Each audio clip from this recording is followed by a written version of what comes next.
Hi. So I am gonna check in a little bit about one of my characters in particular and talk a little bit about writing across race and that effort. Um, I anticipate that I'll be talking about that a fair amount, unless.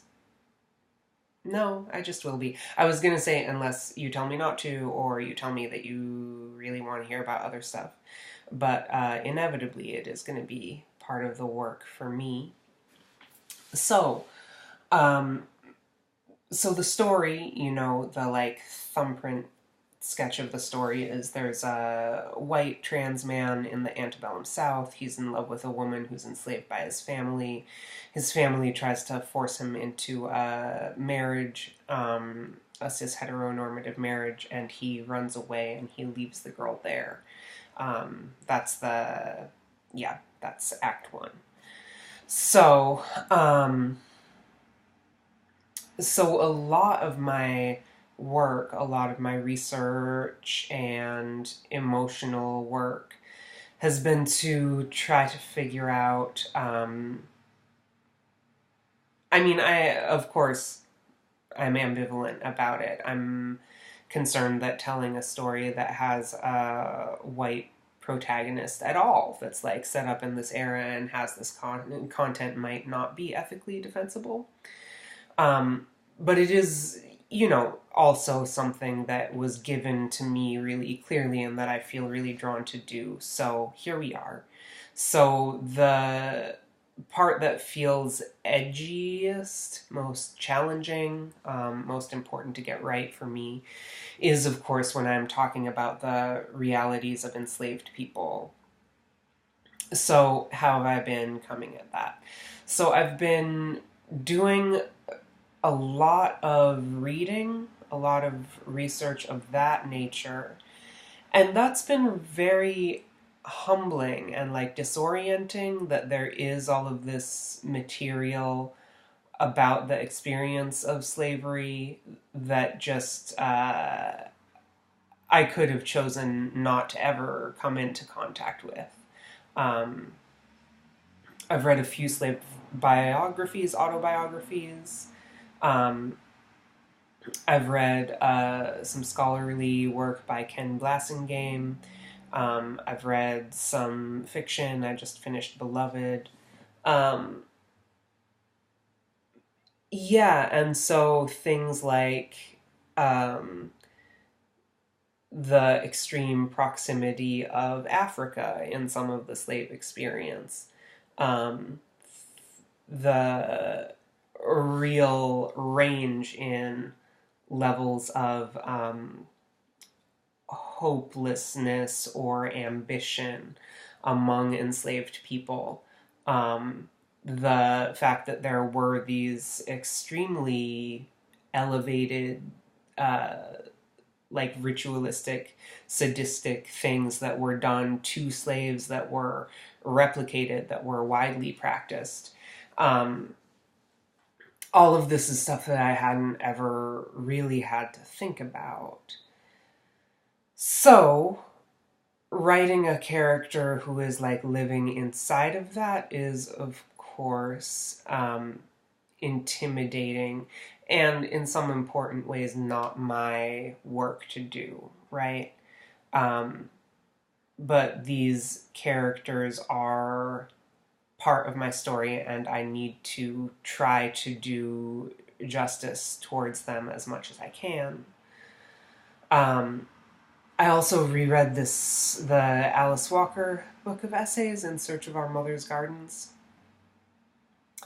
And um, what strikes me in those essays, and also in Sister Outsider, the Audre Lorde essay collection, which is essentially my favorite book, um, what strikes me is that I do feel in relationship to those stories, in that I feel that my body is also a site of violence.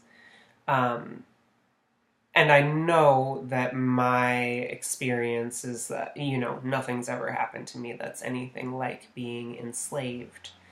Um, but I do feel like there are ways that I like have to use myself to try to approach that emotional reality because that's all I have. Um, and also, um, because it's a novel, I don't have to be inside of everyone at once. I can't really be inside of everyone at once.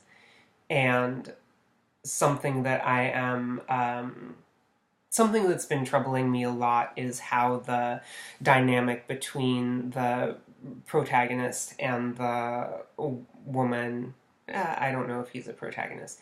Anyway, how that central love relationship can really work. How she can like him. That's been really difficult for me. And what I am beginning to take from my personal relationships is that maybe you never know. Maybe you never know why someone likes you or whether or if they like you.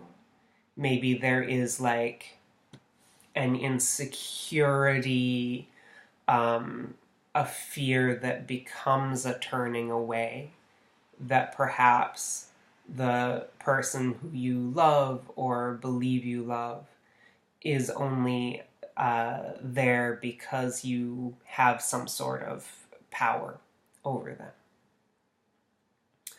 Um, so yeah, I mean, allowing her to have her own inner life and allowing her to have ways that I don't try to encroach on her and tell her story is part of what I'm trying to do. Um, I also changed her name and found that that was very helpful. I I've changed the name of almost every major character in the book at this point, which I did not expect. Initially, I was working with a character who was like the Cody character, the me character, whose name was Lewis. Harlan, the brother, was written for an actor when I was writing it as a play for the actor Nicholas Gorham.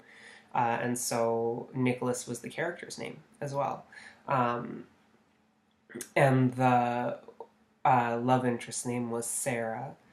And in trying to create some distance, some literary distance between myself and Nicholas as like human people in 2017 and the characters in this book, I changed both of those character names, Cody and Harlan. Now Harlan is the brother. But what was really exciting is changing Sarah's name to Aura, um, because I had it was one of those like hypnagogic decisions. I love that. I love when something occurs to me when I'm basically asleep. Um, Cody Lewis's name change was like that too. Um, and I changed it, and then I did some research about names, whether or not it was possible, and I realized it was possible as a diminutive of Aurelia. Um, and that is, I mean, it's much less anonymous, generic than Sarah, and also, like, I can hear people saying it. I can hear how it would sound different ways in different tones and different voices. Um, and you'll see, I have a little modest collage, a little image bank for her. So I'm really into her right now. And um, yeah, I think that's all I really have to say at the moment. I'm still working hard. I'm still really so grateful for your support. Oh my God, it's so, so helpful to me right now. Um, and please, if this work is interesting or moving to you, or you think there are other people who might get something out of it, please spread the word around. I am going to be shifting a little bit more of my attention to poetry in the month of November, but still very much also working on this project and figuring out what it needs next.